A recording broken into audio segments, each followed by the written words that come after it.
परेशानियां आदमी का साहस आजमाती हैं। जो गर्व करते हैं उन्हें सर से झुकाती हैं। ए आदमी तू गम न करे ठोकरों का, ये ठोकरें ही आदमी को चलना सिखाती हैं। हेलो फ्रेंड्स, जैसा कि आप जानते हैं मेरा नाम संदीप है और मैं हूं आपका लाइफ एडवाइजर।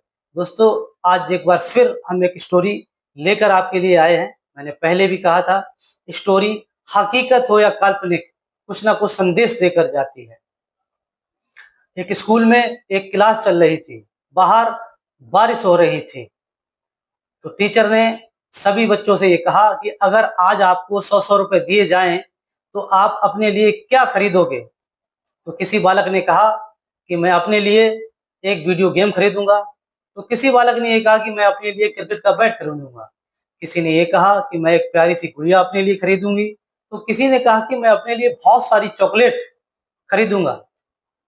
उसी में एक बालक जो काफी सोच विचार कर रहा था, गंभीर मुद्रा में बैठा था। टीचर ने उससे भी पूछा, तुम इतनी गंभीर मुद्रा में क्यों बैठे हो, क्या सोच रहे हो, तुम अपने लिए क्या खरीदोगे। तो उस बालक ने कहा, टीचर जी, मैं अपनी माँ के लिए एक चश्मा खरीदूंगा।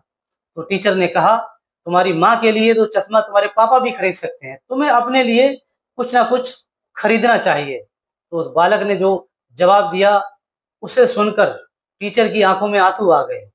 बालक ने कहा, टीचर जी, मेरे पापा अब इस दुनिया में नहीं हैं। मेरी माँ दूसरों के कपड़े सिलती हैं। उन्हें अच्छे से दिखाई नहीं देता, इसलिए वो कपड़े ठीक से नहीं सिल पाती हैं।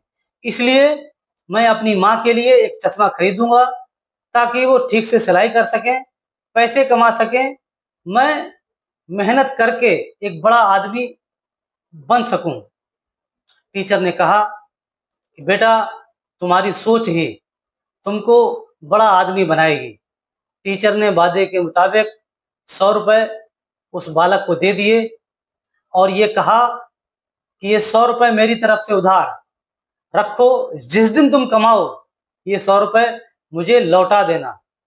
दोस्तों, समय गुजरता गया, समय बीतता गया। एक दिन फिर स्कूल में बारिश हो रही थी, क्लास चल रही थी। एक लाल बत्ती वाली गाड़ी स्कूल के गेट पर आकर रुकती है। सभी स्टाफ देखकर चौकन्ना हो जाता है और सुन रह जाता है। बोले, अचानक ये लाल बत्ती वाली गाड़ी किसकी है।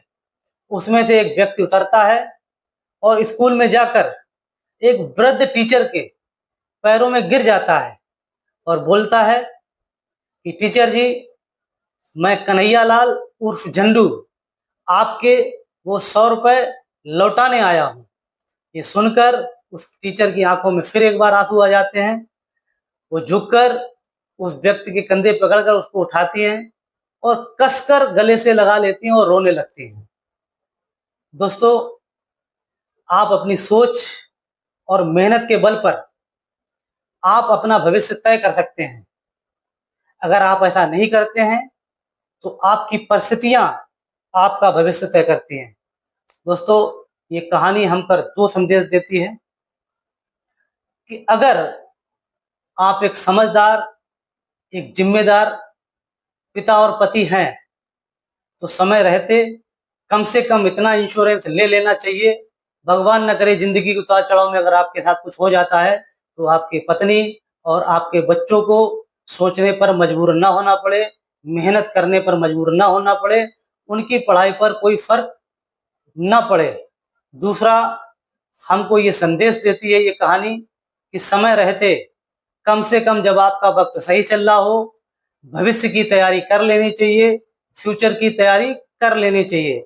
अगर आप समय रहते अपनी तैयारी नहीं करते हैं फ्यूचर के लिए तो आपकी परिस्थितियां ये तय करती हैं कि आपका फ्यूचर कैसा होगा। दोस्तों, मेरा काम सिर्फ आपको संदेश देना है, बाकी जिंदगी आपकी है, सोचना आपको है, फैमिली आपकी है, सोचना आपको है। दोस्तों, अगर ये स्टोरी अगर आपको अच्छी लगी हो तो स्टोरी को लाइक करिएगा, कमेंट करिएगा, चैनल को सब्सक्राइब अवश्य करिएगा।